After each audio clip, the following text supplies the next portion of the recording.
वो प्याज के पकौड़े कितने ज्यादा क्रिस्पी हैं। आज तो माँ हमारे हाथ के पकौड़े खाकर बहुत खुश हो जाएंगी।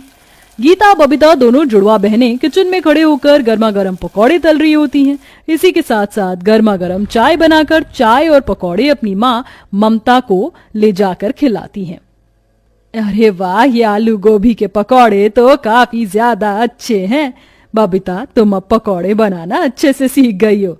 अरे माँ, आप भी ना, ये आलू और गोभी के पकौड़े मैंने बनाए हैं और प्याज के बबीता ने। अच्छा, मैं भी ना। अरे तुम दोनों जुड़वा हो, लेकिन तुम दोनों का चाल चलन और बोलचाल भी बिल्कुल एक जैसी है, इसलिए हमेशा मात खा जाती हूँ तुम्हारी माँ होकर। मैं तुम्हें ठीक से नहीं पहचान पाती, ना जाने तुम्हारे ससुराल में क्या होगा। तुम्हारी सास तो तुम दोनों में हमेशा कंफ्यूज ही रहेगी। अपनी माँ की बात पर दोनों बहनें हंसने लगती हैं।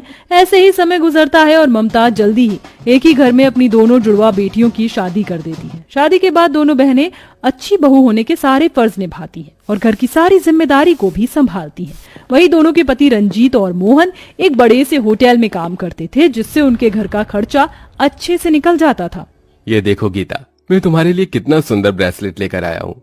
पता है, आज होटल में एक कस्टमर ने मुझे ढेर सारे पैसे टिप में दिए। उसी से ये गिफ्ट मैं तुम्हारे लिए लेकर आया हूँ। अरे जीजा जी, आप फिर मात खा गए। मैं गीता नहीं बल्कि बबीता हूँ। क्या? हे भगवान, आज फिर मुझसे गलती हो गई। मैं तो कह रहा हूँ कि तुम दोनों बहनें अपने गले में अपने अपने नाम का बोर्ड लटका कर घूमो, तभी जाकर पता चलेगा कौन गीता है और कौन बबीता। शादी के बाद भी दोनों बहनों के पति को हमेशा अपनी जुड़वा पत्नियों में कंफ्यूजन रहती थी। ऐसे ही हंसी मजाक में पूरे परिवार की जिंदगी अच्छे से कट रही होती है। लेकिन एक दिन जब दोनों भाई होटल से लौटते हैं तो उनके चेहरे पर एक अजीब मायूसी और परेशानी छाई होती है। रंजीत, मोहन, क्या हुआ तुम दोनों को? तुम दोनों इतने परेशान क्यों हो? क्या बताएं माँ, हम जिस होटल में दोनों भाई काम करते थे वो होटल अब बंद होने जा रहा है। सुना है वहां पर कोई डोमिनोज का रेस्टोरेंट खुलेगा। आप लोग इतने परेशान मत होइए, कहीं ना कहीं आप दोनों को नौकरी मिल जाएगी। दोनों भाई काफी दिनों तक कई सारे होटल और अलग अलग जगह पर नौकरी ढूंढते हैं, लेकिन कहीं पर भी उन्हें नौकरी नहीं मिलती, जिसके चलते अब दोनों भाई ज्यादातर उदास रहते हैं। अपने दोनों बेटों को इस तरह उदास देख, कहाँ पहले मेरे दोनों बच्चे हंसी खुशी रहा करते थे और अब देखो इनके चेहरे पर से तो हंसी ही गायब हो गई है। क्या करूं मैं अपने दोनों बेटों के लिए कि मैं इनकी मुस्कुराहट वापस ले आऊं। सुशीला इतना बोल ही रही होती है कि तभी वह देखती है कि बारिश का मौसम आ चुका है और बहुत तेज बारिश हो रही है, जिसे देख सुशीला भागी भागी अपनी दोनों जुड़वा बहू के पास आती है। क्या हुआ माँ जी, आप ऐसे भागती हुई क्यों आ रही हैं? बहू, जल्दी से गर्मा गर्म पकौड़े बना। मेरे दोनों बेटों को बारिश में पकौड़े खाना काफी पसंद है। क्या पता इसी से उनके चेहरे पर मुस्कुराहट आ जाए। अपनी सास की बात सुन दोनों जुड़वा बहनें जल्दी से किचन में जाती हैं और गर्मा गर्म पकौड़े और चाय बनाकर लाती हैं। रंजीत और मोहन जैसे ही अपनी जुड़वा पत्नियों के हाथ की गर्मा गर्म पकौड़े खाते हैं। ये पकौड़े सच में तुमने ही बनाए हैं या किसी 5 स्टार होटल से ऑर्डर करे हैं? वाह, इतने टेस्टी पकौड़े तो मैंने आज से पहले कभी नहीं खाए। सच में बहुत टेस्टी हैं ये पकौड़े। तुमने तो सच में मेरी सोच से भी अच्छे पकौड़े बनाए हैं। इस बारिश के मौसम में इतने स्वादिष्ट पकौड़े खाकर तो मजा ही आ गया। अपनी बहू बेटों के साथ सुशीला बारिश के मौसम में गर्मा गर्म पकौड़े का आनंद ले रही होती है कि तभी अचानक सुशीला के दिमाग में एक आइडिया आता है। एक आइडिया आया है मेरे दिमाग में। जब तुम्हारे हाथ में इतना अच्छा हुनर है तो तुम इसका इस्तेमाल क्यों नहीं कर रही हो? बारिश के मौसम में हर किसी को पकौड़े खाने का शौक होता है, तो तुम क्यों ना चाय के पकौड़े का ठेला लगा लो। माँ बिल्कुल ठीक कह रही है। तुम्हारा पकौड़े का ठेला चलेगा नहीं बल्कि दौड़ेगा। तुम बस एक बार हाँ कर दो। अपने ससुराल की हालत देखते हुए पकौड़े का ठेला लगाने के लिए दोनों मान जाती हैं और अगले दिन ही पकौड़े बनाने की सारी तैयारी कर ठेले पर पकौड़े बेचने के लिए निकल जाती हैं। आइए आइए और जुड़वा बहू के हाथ के गर्मा गर्म पकौड़े खाइए। एक बार आएंगे बार बार आएंगे। पूरे बाजार में इकलौते जुड़वा बहू को बारिश के मौसम में पकौड़े बेचता देख आसपास के लोग उनसे पकौड़े लेकर खाने लगते हैं, जो उन्हें काफी पसंद आते हैं। अरे भाई, ये पकौड़े तो बहुत स्वादिष्ट हैं और साथ में ये गर्मा गर्म चाय ने तो उसका स्वाद दुगना कर दिया है। अरे सच में आप लोग बहुत टेस्टी चाय पकौड़े बनाते हैं।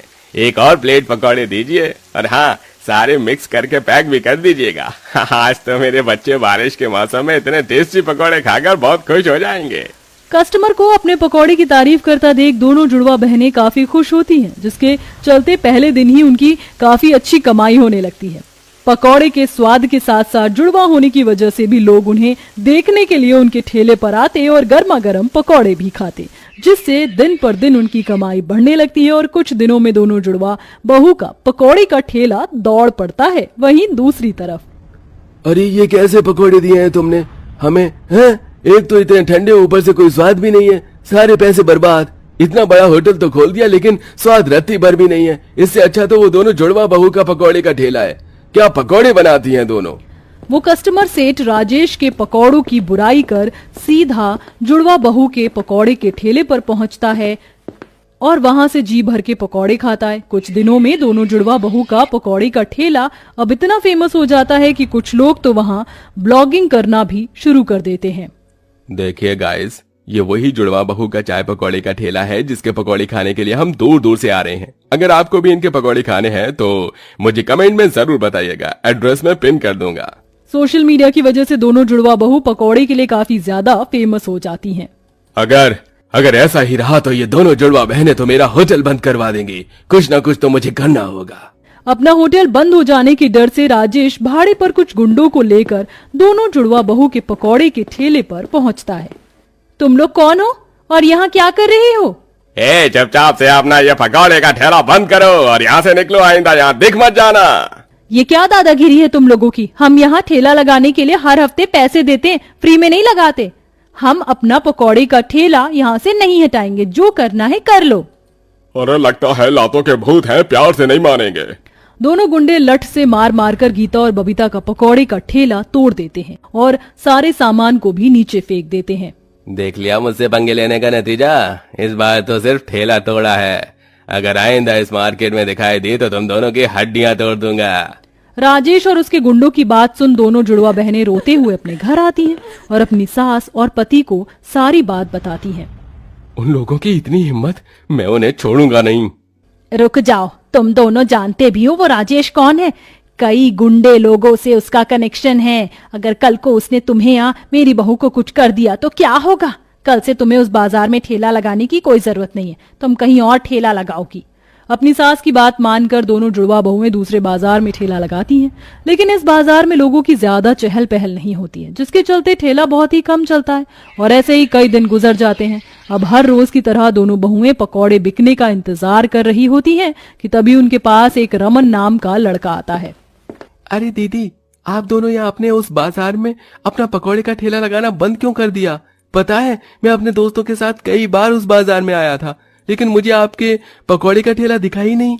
रमन के पूछने पर गीता बबीता उस राजेश की सारी बात बताती हैं, जिसे सुन रमन को राजेश पर बहुत गुस्सा आता है। दीदी, आप दोनों और मुझे ये बताइए, जब उसके गुंडे आपका ठेला तोड़ रहे थे तो आसपास कोई ऐसी दुकान थी जहाँ सीसीटीवी कैमरा लगा हो? हाँ, थोड़ी दूर पर मेडिकल की स्टोर था, वहां पर लगा हो सकता है। बबीता के कहने पर रमन जैसे ही मेडिकल स्टोर पर जाता है कि सीसीटीवी कैमरा लगा हुआ देखता है और उस दिन की सीसीटीवी फुटेज निकलवाता है जिस दिन गुंडों ने ठेला तोड़ा था। रमन उस फुटेज को लेकर सीधा पुलिस स्टेशन में जाता है और अब अपने कुछ दोस्तों के साथ राजेश के होटल के बाहर जाकर नारा लगाना शुरू कर देता है। कौन हो तुम लोग और मेरे होटल के बाहर क्या कर रहे हो? हम तेरी गलती की सजा हैं, जो अब तुझे भुगतना होगा। जो तूने इन दीदी के साथ किया है वो सही नहीं किया, जल्दी से इनसे माफी मांग ले। हाँ, वरना ये लोग तुम्हारा वो हाल करेंगे जो तुमने सपने में भी नहीं सोचा होगा। जानते भी हो किसे धमकी दे रहे हो? बबीता की बात सुन राजेश उसे मारने के लिए आने वाला होता है कि तभी सभी लोग अपना फोन निकालकर उसकी वीडियो बनाने लगते हैं। थोड़ी देर में पुलिस भी आ जाती है और राजेश को पकड़कर ले जाती है। रमन, तुम्हारा बहुत बहुत शुक्रिया। अगर तुम न होते तो हम कभी भी राजेश को उसकी गलती की सजा नहीं दिलवा पाते। दीदी, ये तो मेरा फर्ज है।